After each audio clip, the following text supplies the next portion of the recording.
Camareira tem direito a adicional de insalubridade? Recentemente saiu uma decisão, recentemente não, acho que um ano atrás, um ano e pouco atrás, saiu uma decisão reconhecendo insalubridade para camareira. Foi uma decisão isolada? É o início de uma forte jurisprudência? Os profissionais desta área devem se animar? Os empregadores desta área devem ficar preocupados? O que fazer? Muito bem. Recebi uma consulta, recebi um pedido, uma sugestão de tema, e como o programa, o canal Saiba Direito é feito para você, e é você que manda, eu não deixo nenhuma encomenda sem ser entregue. Só que eu não tenho qualificação para tanto. Então, me socorri do meu colega, meu sócio, Marcelo de Jesus.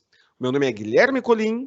Peço que você se inscreva no canal, ative as notificações e assista até o final e, de preferência, que não pule as propagandas. Isso é muito importante para que o YouTube mostre o vídeo para mais e mais pessoas. Mas vamos parar de enrolação, porque o que importa aqui é a informação. Enrolação não, informação sim. Doutor Marcelo Armiliato de Jesus, especialista na área trabalhista, meu ídolo na área trabalhista. Olá, Guilherme. Tudo Vamos bem? lá. Muito prazer em estar aqui participando do teu canal, Saiba Direito. É um prazer enorme estarmos aqui podendo esclarecer o pessoal, principalmente numa área que realmente eu sou fascinado, sou apaixonado pela área trabalhista, e é um prazer enorme, então, estar aqui contigo. Bom, Marcelo, existe uma técnica que a gente faz para tentar prender a atenção do espectador até o final do vídeo, que é deixar a cereja do bolo para o final. É quase que um prazer sádico que eu tenho. Então, antes da gente falar da camareira em si, se ela tem direito, se não tem direito, por que tem, por que não tem, eu queria que tu falasse em rápidas linhas sobre o que é e quais são os requisitos, como é que funciona o adicional de insalubridade e qual é o seu significado econômico. Bom, o adicional de insalubridade ele é um direito que está previsto não só na CLT, lá no artigo 192 da CLT, 193 da CLT, que nós temos os adicionais de periculosidade e insalubridade, mas esse adicional está previsto na própria Constituição Federal. E o adicional de insalubridade, que é o tema hoje, ele é pago e calculado normalmente em cima do salário mínimo. Algumas normas coletivas, elas até tem uma base de cálculo diferente, estabelece uma base de cálculo diferente, por exemplo, o próprio salário do trabalhador, o piso profissional, mas, via de regra, o valor do adicional de salubridade ele é calculado sobre o salário mínimo. Em qual proporção, né? Em qual percentual? O adicional de salubridade ele se divide em adicional de salubridade em grau leve, e é pago, então, na razão de 10% sobre o salário mínimo, o adicional de salubridade em grau médio, que é pago em 20% sobre o salário mínimo, e o adicional de salubridade em grau máximo, que é pago em 40% sobre o salário mínimo. Você que está em casa, é sobre o salário mínimo. O doutor Marcelo falou várias vezes, mas é sempre bom frisar, é sobre o salário mínimo. O empregado ganha 10 mil por mês e o adicional de insalubridade será sobre o salário mínimo, correto, doutor?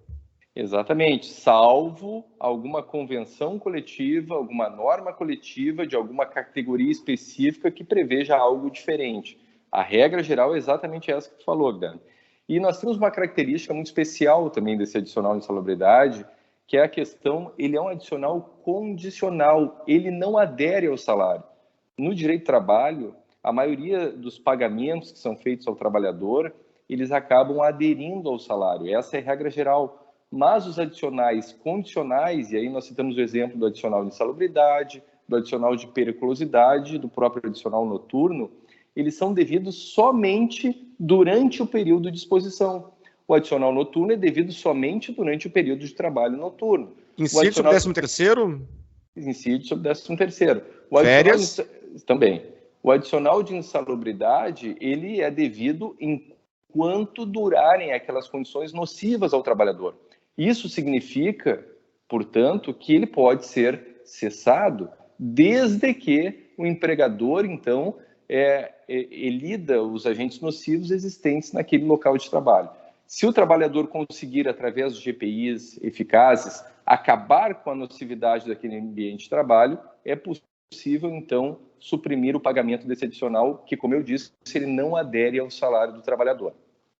Bom, a pergunta, a encomenda que eu recebi aqui no canal Saiba Direito é de uma espectadora, uma pessoa que é inscrita no canal, que assiste os vídeos, e que me perguntou, pediu que eu falasse sobre o adicional de insalubridade para camareira. Marcelo, saiu uma decisão, acho que uns 2 anos, 1 ano, 2, 3 anos atrás, acho que uns 2 anos atrás, de uma camareira de motel que obteve o reconhecimento do adicional de insalubridade e, naquele momento, foi uma decisão pioneira, me parece, né? Eu gostaria, então, que tu falasse sobre isso, sobre o adicional de insalubridade para camareira e se isso é extensivo a camareiras de hotéis e por que ela poderia ter, por que não teria. Bom, vamos lá. Existe uma classificação brasileira de ocupações, nós chamamos de CBO, de fácil consulta pela internet. É só digitar CBO, Ministério do Trabalho. E aí você vai lá e vai digitar, por exemplo, a determinada função que você gostaria de saber quais são as atividades compatíveis. E você, digitando então camareira, você verificará que, dentre as atividades principais, estão a de limpeza, arrumação, organização, vistoria e abastecimento dos quartos, seja quarto de hotel, seja quarto de motel. Então, existe a previsão de limpeza desses quartos. E aí nós temos, Guilherme, uma súmula, a súmula 448 do nosso Tribunal Superior do Trabalho, que ela diz mais ou menos o seguinte: a higienização de instalações sanitárias de uso público ou coletivo de grande circulação e a respectiva coleta de lixo dariam direito ao trabalhador ao adicional de insalubridade em grau máximo. Então, a grande questão que nós temos aí não é exatamente, ela vai receber o adicional de insalubridade, não exatamente por arrumar uma cama, e sim por recolher o lixo dos apartamentos, por recolher o lixo daquele quarto de hotel ou de motel. Então, nós temos sim uma tendência na jurisprudência de conceder o direito ao adicional de insalubridade em grau máximo para aquelas trabalhadoras, as camareiras, que trabalhem tanto em hotéis quanto em motéis. Tá certo. Muito obrigado, doutor. Alguma dica adicional que tu te lembre para quem atua na área? Os colegas advogados aqui?